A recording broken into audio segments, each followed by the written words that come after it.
Good morning, everyone. This morning, I decided to talk about desires.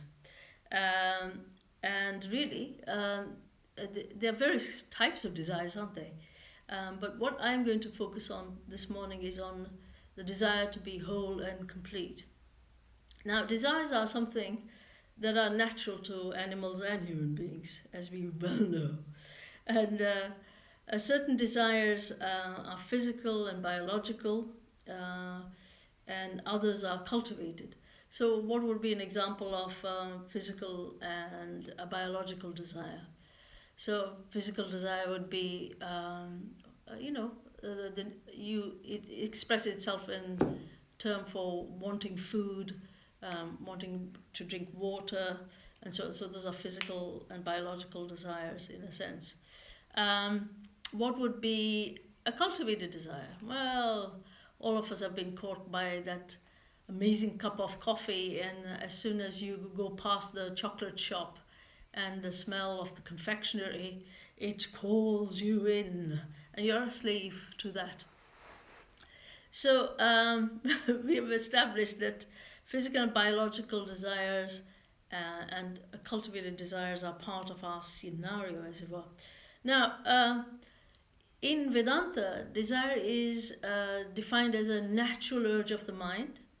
So just like hunger and breathing is the natural urge of the body, then the natural urge of the mind is this desiring. Um, Now, by on a basis of our physical nature, a human being feels quite incomplete and limited, and this results in a desire to be uh, express ourselves as being different, as it were. Uh, but we do have a very deep need for being complete and whole and feeling that. And I think then when we are not overtaken by the desires of the rum baba cakes and the chocolate eccles and the amazing Belgian waffles, then you tend to find that actually you don't feel satisfied because you don't feel whole, you don't feel complete. Once you have eaten whatever you have eaten, it fulfills you up to a certain point and then everything stops again. So we all know that there is a deeper yearning, there is a deeper feel, there's a deeper urge really to feel that completeness. However, we live in a phenomenal world that is ruled by laws. And by the way, this talk will make more sense if you have been listening to my other talks too. And so we have this need for being complete, but we live in a phenomenal world with laws, and there is no action, no gain or acquisition that totally fulfills the desire of completeness, wanting to feel whole. You feel it to a certain extent, but actually it goes away. So, action, limited effort can only produce a finite result, a limited result, in other words. Um, but we know something. Everything that is created has a purpose in life. So the desire to be free uh, and to be complete has a purpose in our lives. So, what is this desire for completeness?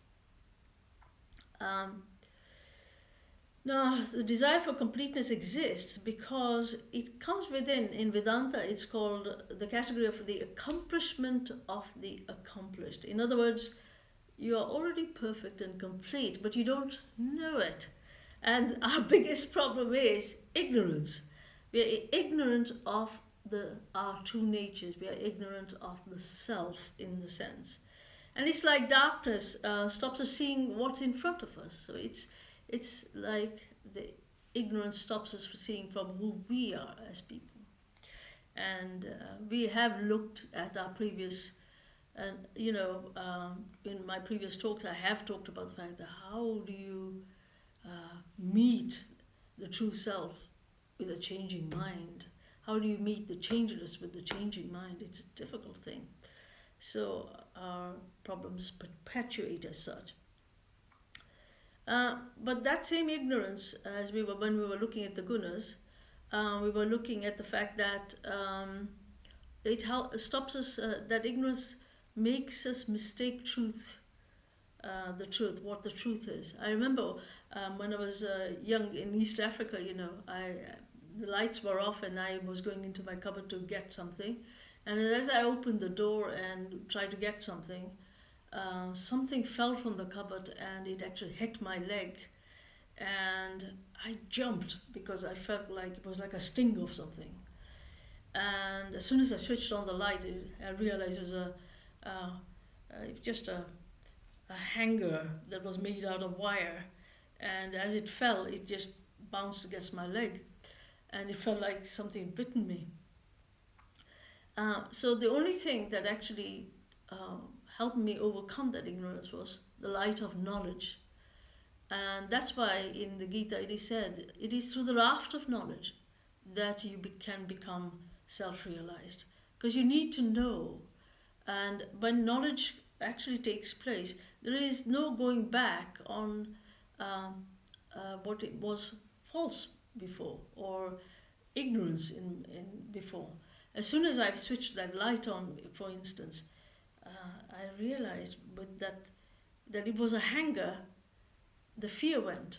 The illusion went of, oh my God, it was something else that bit me. Um, so, my dear friends, uh, desire. The only way to turn around our issue is uh, with the light of knowledge to see what truth is. That we find. Once finding, we never make the same mistake again. So next week I'm going to talk to you about desires a bit more. My God, it's such a big topic anyway. And for me to just try and fit it in 10 minutes is always an interesting uh, experience. But anyway, have a fantastic day. I hope you've enjoyed that.